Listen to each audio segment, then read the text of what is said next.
Welcome to Well Read. I'm your host, Justin Chapman. Let me introduce a very, very special guest we have on the program today, Raymond Benson. Raymond, thank you so much for coming on the show. Thanks, Justin, and hello, everybody out there. Raymond is a very prolific and an award-winning author of dozens of books and short stories and plays and computer games and musical compositions for theater and film.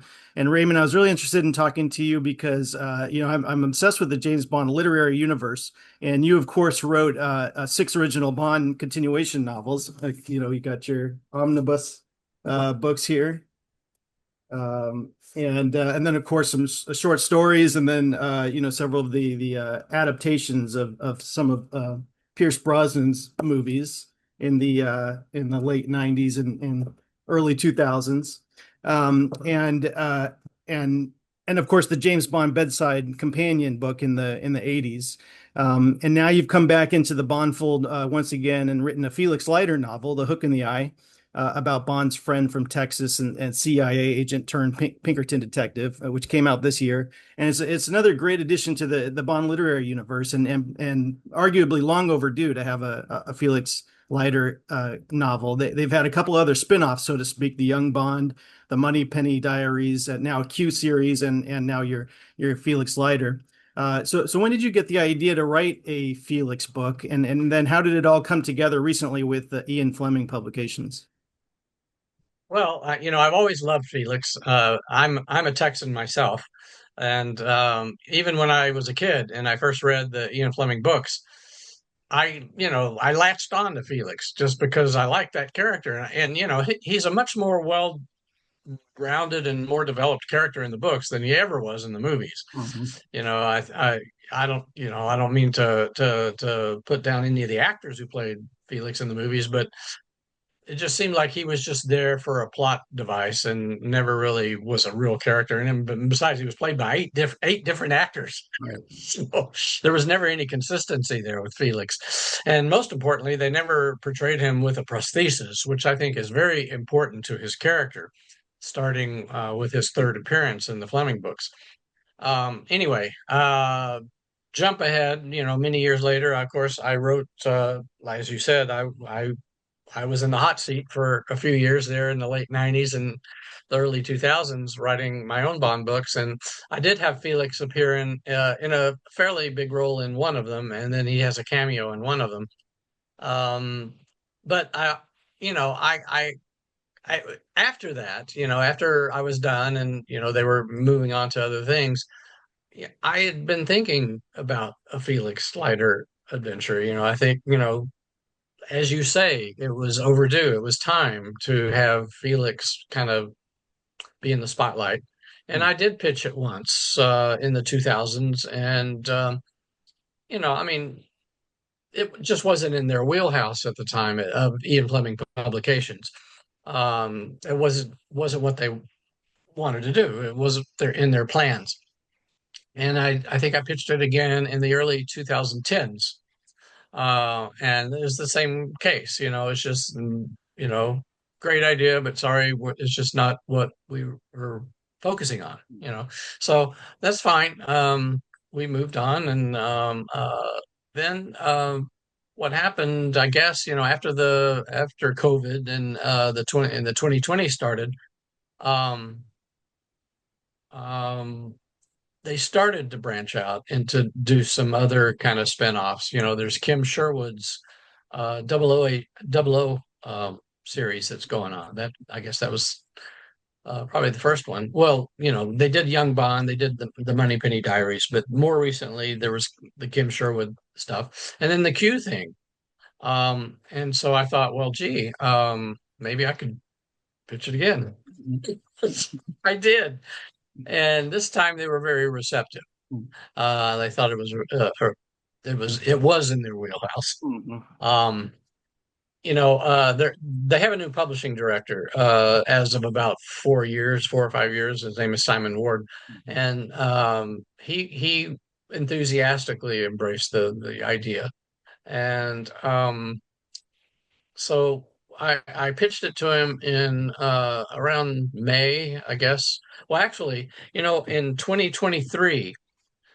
in October 2023, there was the 70th anniversary of Casino Royale, and there was a big event at Pinewood Studios in London, in England, where they made it a literary event, and what authors they could get to come were there, and I went, and they republished Zero Minus Ten, my first Bond novel, for that occasion, as well as John Pearson's uh, biography of 007 and Colonel Sun.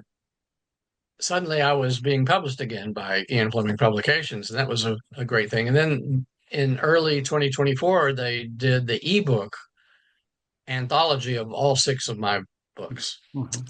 So suddenly I was, you know, kind of the spotlight was again on me. And there were, it seemed like a lot of younger readers were discovering my books.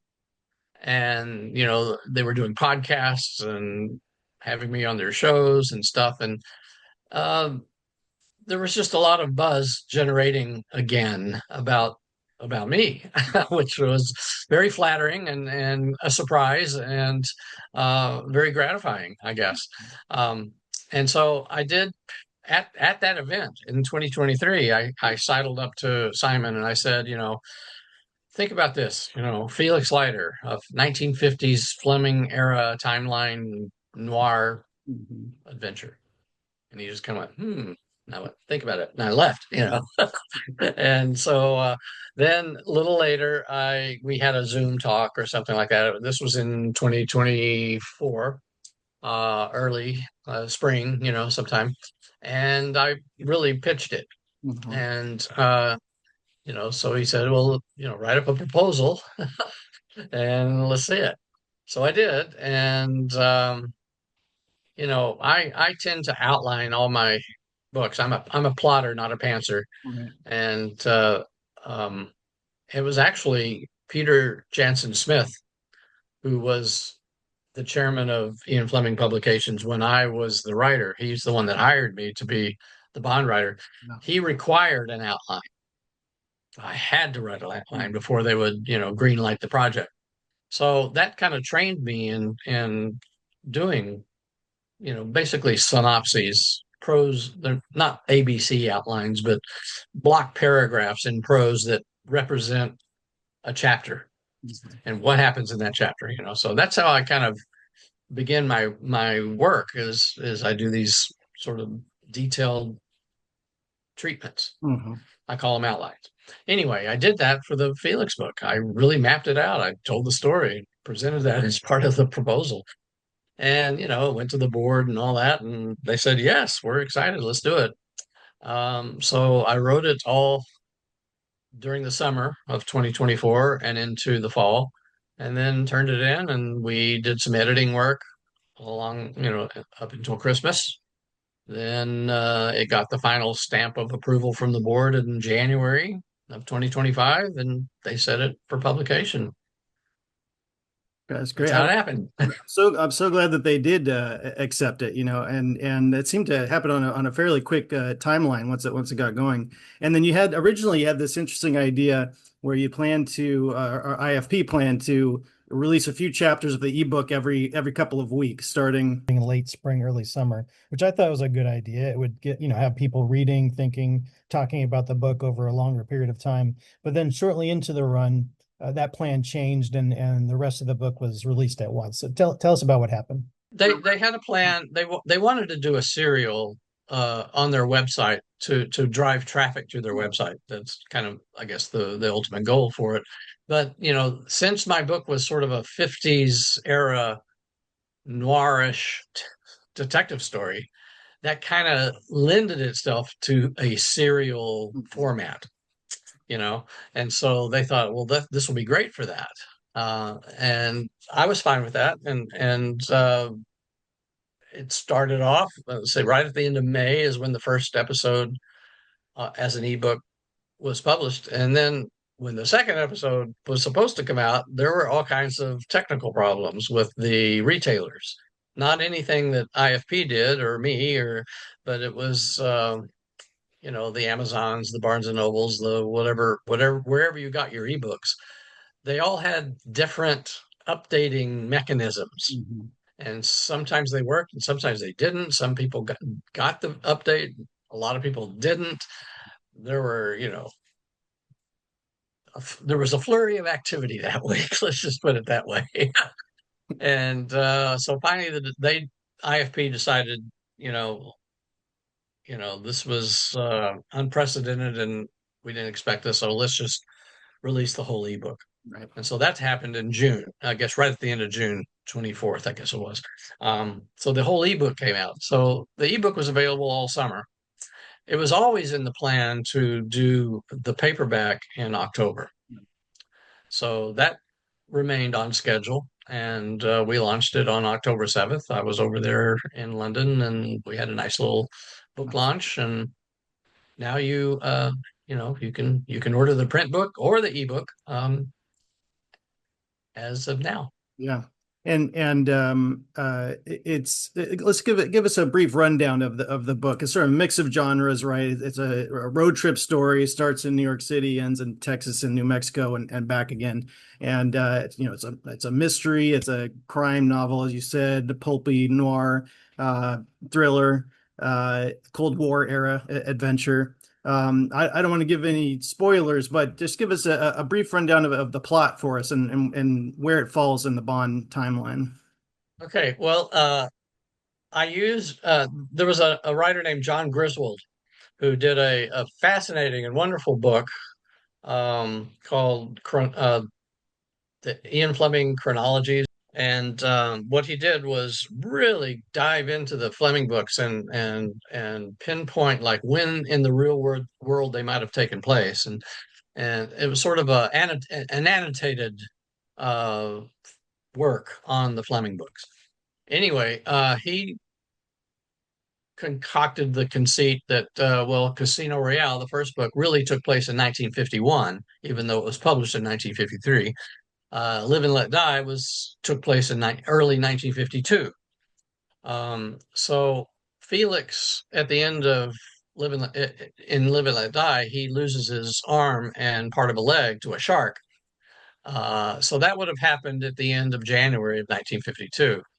So my idea was to take his story up from that point, and talk about his rehabilitation, getting fitted for a prosthesis, and finding out that he's being kicked out of the CIA basically, unless he wants a desk job, and he doesn't want that.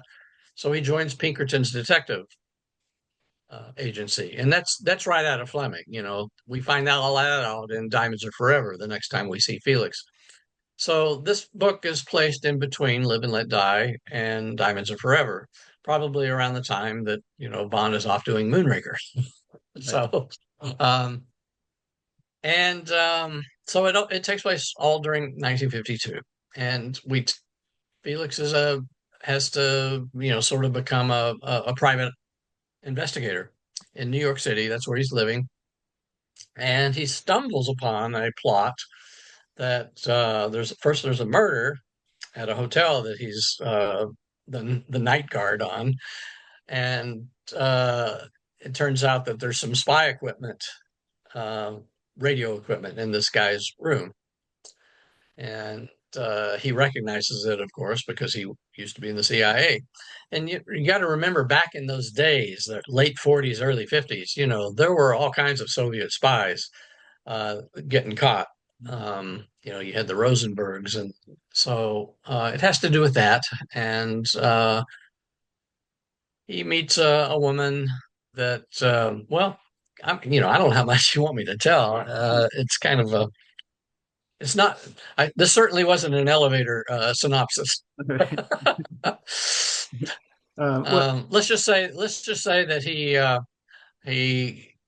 he is assigned by the CIA through Pinkertons to investigate a woman Mhm. who has ties to the murdered guy with the radio equipment. And he and this woman, Dora, end up taking a road trip across America. to Texas, where her sister is, and she is possibly involved in this plot, and so on. Mhm. And it's also it's a unique approach in that it's written in the first person, and except for Spy Who Loved Me, which is a bit different. This is the first Bond book like that, and we're talking out of 50 to 75 books in the Bond universe. So did that allow you to inhabit Felix's voice more effectively, and was it easier or harder to write in first person? I found it easier, actually. I mean, I felt like I know Felix. I grew up in Texas. I knew men like him, I and I mean, he's a different generation than I was. I was born in the 50s. Um, but I knew guys like that, and I felt like I I could speak through him. Um, I could adapt my literary voice to be him. Mhm. And I didn't find it difficult at all. It fit like a glove. Mhm. Yeah, yeah, I mean, yeah, you were uniquely situated to do this Felix Leiter novel. T Tell us about who Felix Leiter is of the books, Felix of the books, and also how you dressed his hook for his hand. Okay, well, Fleming just always he just described it as a hook. Mhm. That's all he said. I don't think he really paid much attention to what he was talking about. When I read him the first time, I pictured a pirate hook. you know, and that's simply not what it would have been. Now, if you look at the Daily Express comic strips that were made in the 50s, they have him with a pirate hook. Now you're looking back and really thinking about it, that's not what he would have had because he was a veteran of a government agency. So he would have had full access to the Veterans Administration, hospitals and doctors, and he would have gotten pretty much the state of the art prosthesis. And that at that time, it was probably the same thing that you would have seen Harold Russell wearing in the movie The Best Years of Our Lives. It's a post World War II movie of veterans coming home, and this is a guy who lost both arms, and he's fitted with prosthesis, and they're hooks. They're hooks. That you they're they're manipulated with your shoulders and with your muscles with flexion, and you can open and close these things and pick up things and stuff like that. So it's uh, much more sophisticated than just a hook. you know, that's what he would have had, and so that I went with that.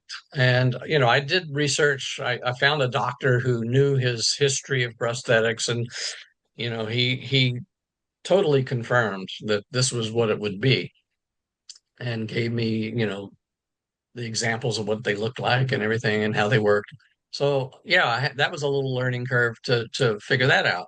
And um, as I said, he was a Texan. I figured he was probably from an urban area of Texas, not the country. He was probably from a big city like Dallas or Houston um, or San Antonio.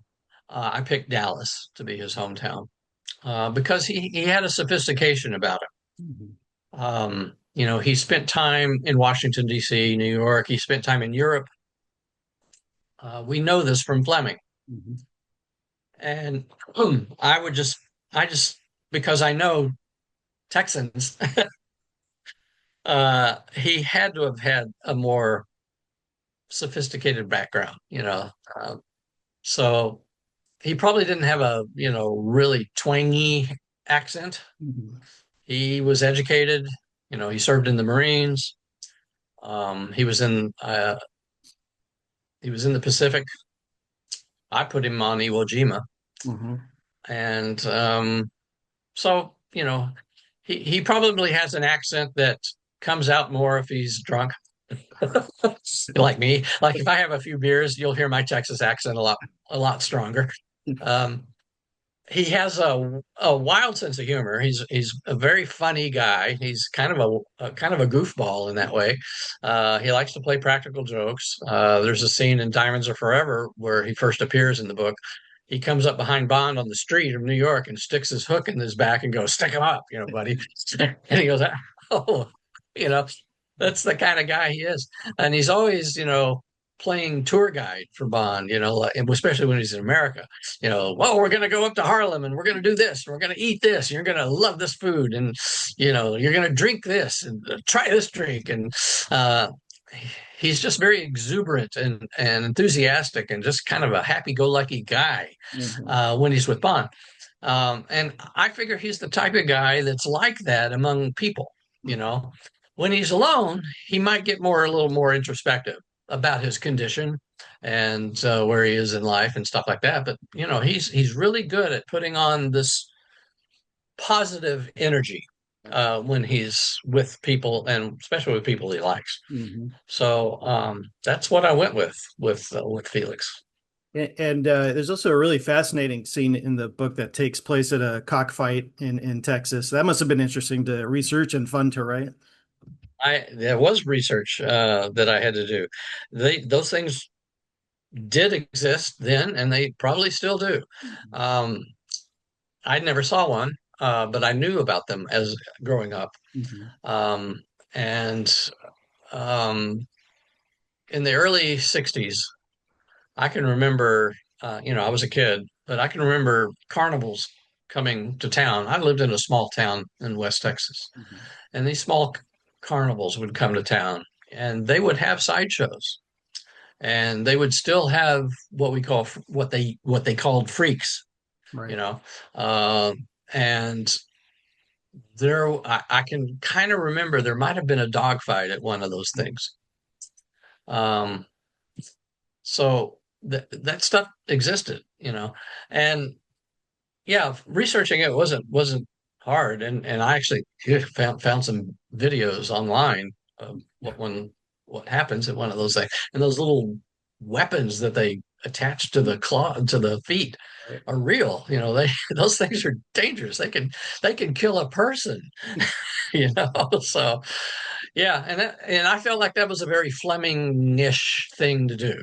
I think Fleming would have loved a cockfight. I mean, he did all these like voodoo stuff and the crazy, you know, strip clubs, and he kind of liked the macabre and the seedy and the Right. perverse. So I think this would have fit. It fit right into Fleming's world. Yeah, absolutely. Do you plan to write any more books in the Bond universe? Any more Felix books? Well, let's just say that I'm certainly thinking about it, and I can't really say if we're going to do another one or not.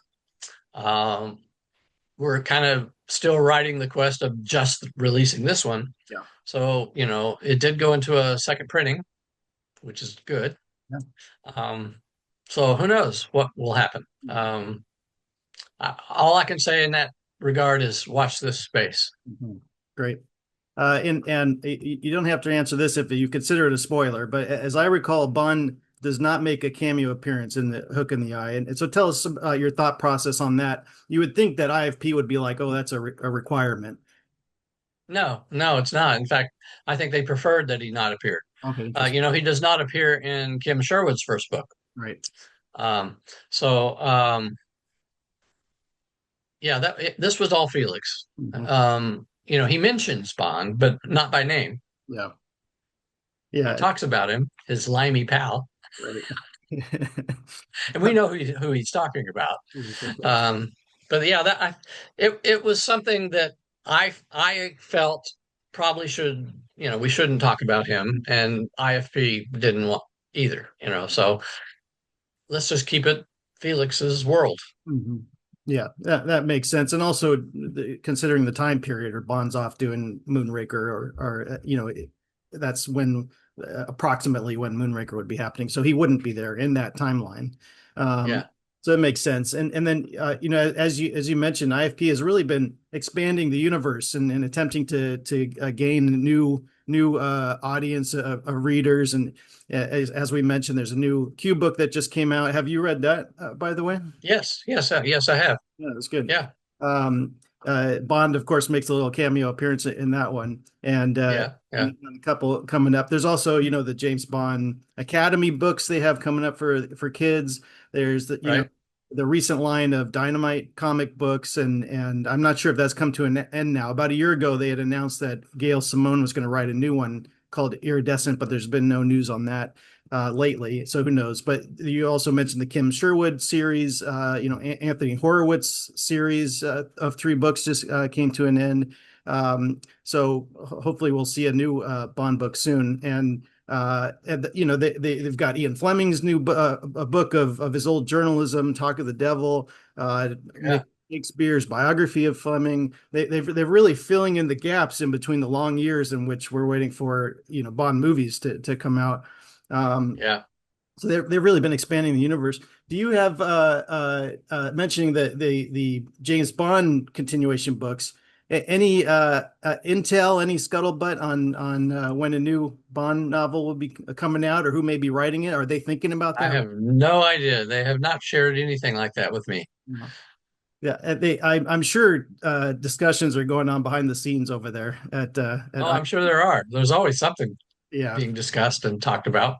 It's great Just to be. like, I'm sure that there's, the Amazon people are developing a Bond movie, Oh yeah, even though we don't hear anything much about it right now. So, I absolutely. mean, Um, you also have the speaking of that, you also have the distinction, I believe, of having written the last Bond movie adaptation novel, that's Die right. Another Day, because they didn't do any of the Daniel Craig movies. So That's it'd be right. Right. interesting to see if Amazon goes back to working with IFP on adapting their Bond movies into novels again. I Right. Right. What I understood was that Dan Jack and Eon decided they didn't want novelizations because too many people would see the script s- several months before the movie came out. right, right. Um, I always thought it was a good compliment to the movies as someone well, who I books. I liked them, but they really after starting with the Daniel Craigs, they really kind of kept everything very secret. Yes. Yeah, they're close So to the vest. Um, it'd be great. There's lots of talk also of Amazon doing spin-off shows or different. It would be great to see them take Hook in the Eye and make a series or a movie.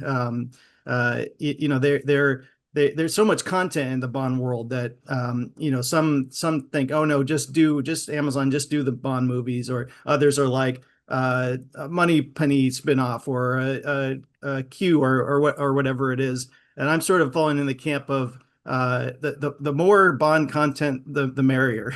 So I'd right. like something. Well, I think they should do the movie, a Bond movie Yes, before they do anything for else. sure. Yeah. Um, but I'm not opposed. I mean, I'd love to see The Hook in the Eye as a mini series or something on Amazon or whatever.